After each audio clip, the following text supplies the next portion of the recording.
When the doorbell rang, I grabbed the bowl and headed for the front. I could see the silhouettes of the 3 small forms through the glass front of the door, one of them wearing the noticeable cone of a witch's hat. It was Halloween, and even in Raffered, that meant that the kids hit the street in search of sweet confections. Mom and Dad were still getting their costumes on, Marge and Homer Simpson this year, and I didn't have the heart to tell Dad that the costume was spot on for him. Until they got ready, however, I was on door duty. I shaded my eyes a little as I opened the front door, the mid-afternoon sun the only contrast in a normal Halloween. In Raffered, everybody had to be back after sundown, so if you wanted to trick-or-treat, you had to get your candy before the sun went down. "Trick-or-treat," the kids called, holding their bags out and shaking them. I grinned as I filled the bags of a little witch and her friends, a vampire, and a ninja. I remembered when my brother and I had hit the streets after school, with our bags in hand and a close eye on the time. We didn't really believe in the foresters back then, but we knew that Mom would tan our hides if we got back a second after sundown. I also remember watching kids trick-or-treat after my brother went missing, some of the magic gone now that I knew the monsters were a fact. Most of the people I'd talked to outside the town thought it was weird that we hit the streets before sunset, but I suppose other places didn't have to worry about shambling monsters coming from the woods. As the kids headed off, I heard my dad chuckle and realized he'd been watching. "Little different from your last Halloween?" "Well, the guys going door to door last year were looking for wounded soldiers to put out of their misery, so, nah, pretty much the same, I guess." Dad looked like he wasn't sure whether to laugh or not, and as Mom came in, her wig slightly askew, I handed her the bowl and told them to have fun. "Sure you won't stay and hand out candy?" she asked. "I think we have your old Bart costume from a few years ago."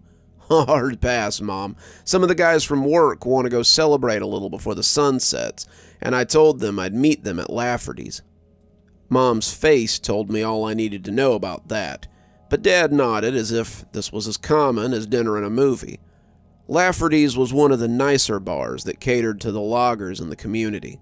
If you were just looking for a dive to drink in, you went to the Red Pine, but Lafferty could usually be counted on to have as few fights as possible, and very little chance of contracting something if you decided to take the local barfly home. "Are you planning to drive?" Mom asked, clearly not sure which answer she was hoping for. She seemed to like the idea of me stumbling home drunk near dark, less than the idea of me wrapping my car around a tree. "Nope, thought I'd walk," I said. "It's only about a 20-minute slog." "Well, be careful," Dad said, the doorbell turning their attention away. "Is Garza going drinking with you guys?" He pitched his voice a little low as he said it. I shook my head. "Nah, Derek says he doesn't drink much. The other guys want to go out and tie a few on and take advantage of the long weekend." Halloween had fallen on a Friday, so we essentially had a long weekend since we knocked off at 2 that day. "Well, have fun," Dad said, and as the kids dispersed with their treats, I followed behind them and headed towards town. The streets were packed with kids in costumes, and it was pretty clear that some of them had gone from school to trick-or-treating. Most of them had probably worn their costumes to school anyway, and put their pillowcases in their backpack for later. As I walked, the cloud of costumed children parted for me, the giggling swarms of superheroes and princesses, football stars and fantasy characters as thick as mosquitoes that still held court this close to winter. Summer had held in for longer than usual this year, and I wasn't looking forward to having to cut back trees in the freezing wind. Dad had already warned me that this would likely be the last warm weekend until May, and I should enjoy it while it lasted. I'd spent 2 years in the heat, and I was both looking forward to the cold and dreading it. As I walked the familiar sidewalks into town, it was hard not to keep an eye peeled for fog encroaching. In Raffered, every day felt a little like Halloween, and the knowledge that shambling horrors could come up from a fog bank at any minute was spooky enough. The older I got, the less I understood why anybody chose to live here. but I suppose every small town has its problems. Some places have nuclear waste, some towns have aggressive wildlife, and Raffered has terrifying creatures that come from the woods. As the town came into sight, I couldn't help but take in the holiday plumage of Raffered.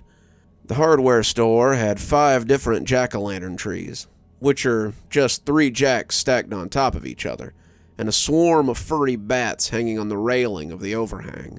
The post office had a black and red mural declaring the holiday, and a collection of jack-o'-lanterns on the stoop. The lawn of the city hall had a half a dozen of those inflatable Halloween characters from the Home Depot, and a 12-foot-tall posable skeleton that they had dressed up like Paul Bunyan, complete with flannel shirt and beard.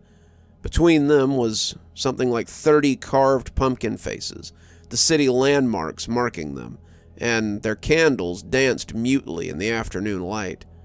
I had to wonder how much of that had come at the taxpayer's expense, but it was hard not to be a little impressed by the spectacle. When someone called my name from across the street, I looked up to see Susan standing in front of the used bookstore, waving at me. She was dressed in an intricate little Bo Peep costume, complete with crook and a stuffed lamb. "Happy Halloween! Haven't seen you since the party," she said, rattling a half-full bucket of candy at me. I smiled, taking some Jolly Ranchers. "Yeah, been working at Camber & Son since I got back. It's been pretty busy." She smiled knowingly. "Like father, like son, I suppose. You should come by the shop sometime. Maybe invite a girl out for coffee." I smiled. I didn't figure she'd be interested in being seen with a dirty logger like me. "She could do a lot worse, I'm sure," Susan retorted. A group of kids wandered up then, squealing about Miss Sue, and she reminded me to come and see her at Wormwood Books sometimes. Despite myself, I thought I might as I made my way to Lafferty's. I haven't mentioned Susan yet, but it's not because she isn't important. Susan and I grew up together, went through every grade except senior year together, and she was the closest thing I think I ever had to a stable relationship. I think she believed that she could change my plans about moving out of Raffered, and when they finally came to pass, it made her a little angry. I told her I wasn't trying to escape her, but rather trying to escape the ghost of my brother and the shadows of the Foresters. We see how well that worked out, I guess. If she wanted to talk about old times, I supposed I could meet her for some coffee, but I'd have to keep an eye on the mission ahead. I wouldn't hurt her again by giving her false hope. She hadn't been allowed to keep me after high school, and she couldn't keep me now either. I was likely walking to my death when it was all said and done, and I didn't want to leave her behind and hurting again. My smile had evaporated by the time I got to Lafferty's, and the guys all cheered as I came in. "About time you showed up. We thought the Foresters had gotten you," Derek said, calling for another pitcher as I took a seat with them. They had left a seat at the head of the table for the boss, if he should decide to join us, and it was almost like you could feel his presence there. I suppose it would be fitting to have a spirit at the table, even if it was the spirit of someone living. The table was covered in bottles already, and by some of their faces, I thought they may have started earlier than we had planned. Derek had been joined by Jordan and Michael from a different crew, and Jameson and Clancy had come out as well. Ramsey had opted out so he could take his grandkids trick-or-treating, and the 4 of them seemed to be trying to drink enough for Ramsey and Garza. I was mindful of how much I let them slide my way, but after an hour or so and several pitchers, I was feeling a little tipsy too. "Did you guys hear what happened to Daryl's crew yesterday?" Jordan asked suddenly. "Nah," Derek said, dropping his bottle on the table a little harder than he strictly needed to after draining it. "I knew they came back to the yard super late. Well, he says they got caught in a fog bank." "No way," Clancy breathed. Did they all make it back?" "Yeah," Jordan said, "but Daryl's talking about quitting. I think it was his first real encounter with the Foresters, and it shook him. He sat right there on that stool and told me the whole thing," he said as he pointed over to the bar. and his hands were shaking too bad to drink for the first couple of minutes. We all leaned in, prompting him to tell the story, and Jordan seemed willing to oblige. He said they were cutting new growth by the old schoolhouse when someone accidentally set a fire. "What?" Jameson said, turning his head quick enough that I thought he might pop a tendon. "How does one accidentally set a fire?" "Well," Jordan continued, "he said that Gabriel, the kid that's always wearing the orange beanie, tossed his ciggy a little too close to some dry leaves, and it caught before any of them could catch it. Daryl said that one minute they were hacking back gnarled old oaks and snaky pulp trees when the smoke hit them and they turned to find a 2-alarm fire going off in the dry leaves." "Did they get it out?" Derek asked, some of the buzz leaving his eyes. "Yeah, but it spread to the tree line before they could get enough water and dirt on it. He said they dropped their chainsaws and axes and immediately started flinging dirt on the blaze and upended the water keg over it. When it finally came down to nothing but smoke, they all breathed a sigh of relief. When the fog rolled in, they thought it was just residual smoke from the blaze. When it got thicker, they all knew what it was and knew they weren't the only ones who had seen the fire." "Shit," Derek breathed. "What did they do?" "What do you think they did?" Jordan said. "They hid. They jumped into the truck. They climbed in the cab. They got under the truck. They got as still as they could. Daryl said he watched from beneath the F-250 as the fog flowed over the job site like a living thing. When the leaves and branches began to break, he knew the foresters couldn't be far behind. From there, he also saw something that filled him with a different kind of dread." Jordan paused for dramatic effect, like he was talking about a story on TV and not the lives of 5 men, before he dropped the final bombshell. It was the slow glow of a fire deep in a nearby pile of leaves. It was likely the catalyst for the fire that had caused it all, and all the dirt and water they had put down had never touched it. Now it was going to start anew, and with the foresters so close, there was nothing they could do about it. Everyone sat back a little, letting it sink in. I still didn't know what the problem was with fire, other than that the foresters hated it, but that was all I needed to know to understand the story. Garza had told me about a tragedy that had taken the lives of he and my dad's old crew, and I knew it had something to do with a fire that had been too close to the old growth where the foresters lived.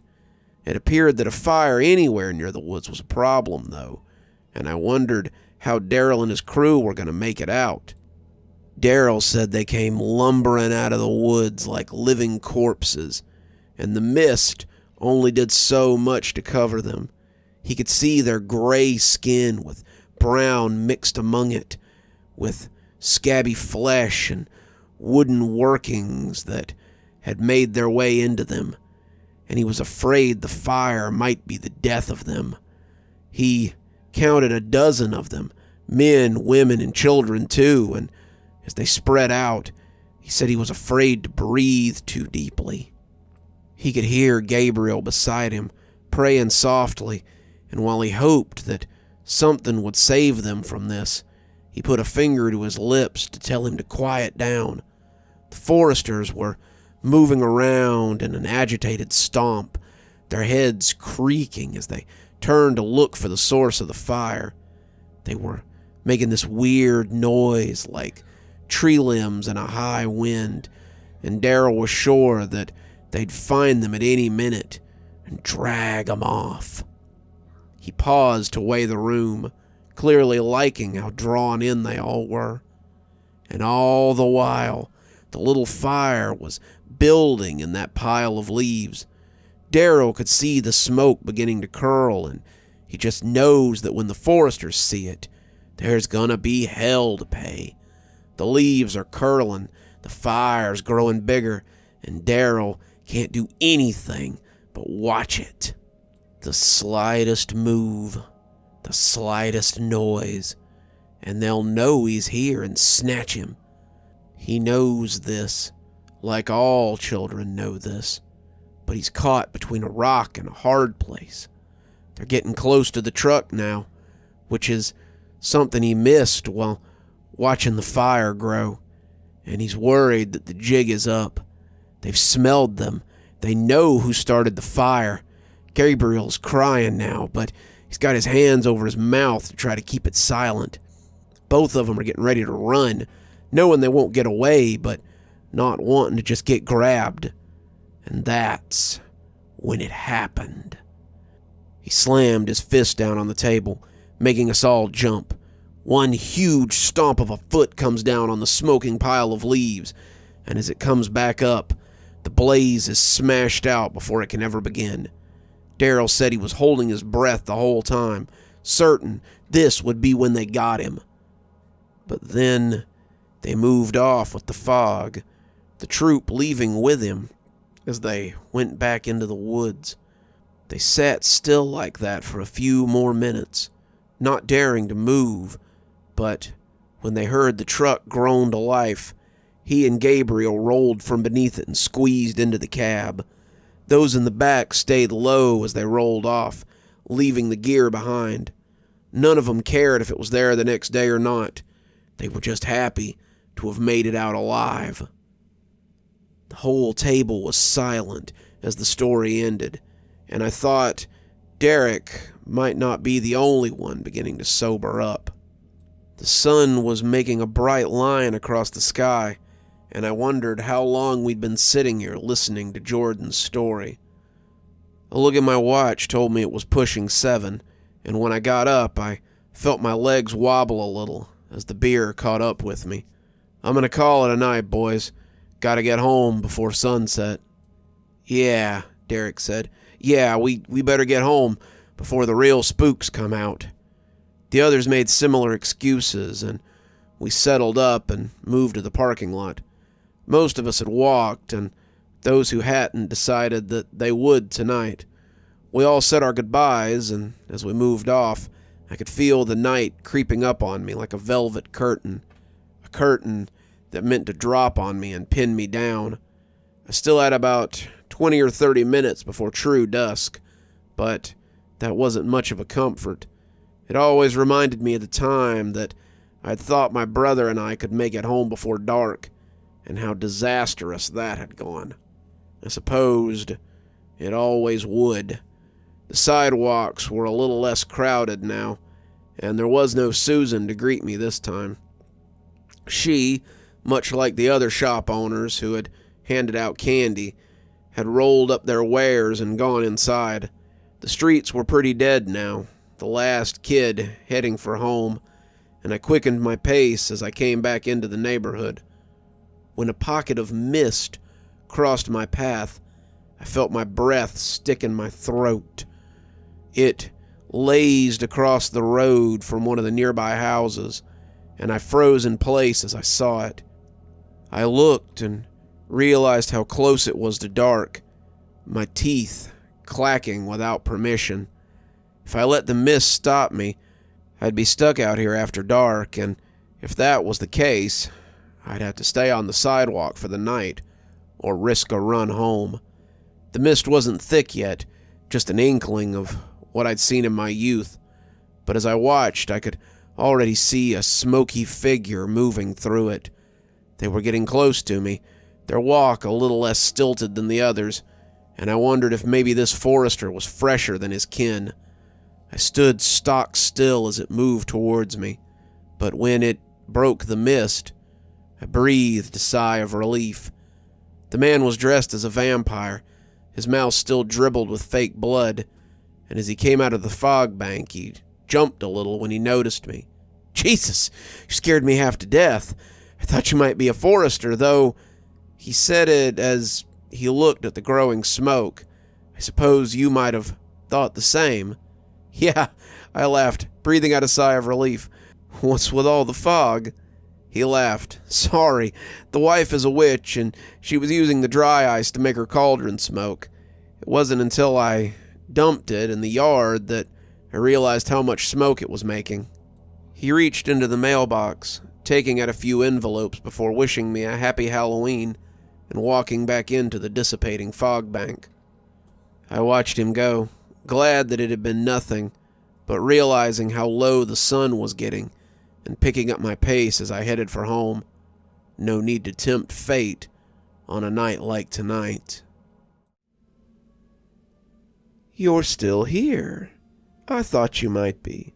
Thanks for joining me for tonight's story. If your insatiable appetite for horror knows no bounds, might I suggest one of our playlists, or one of our previous stories in the archive?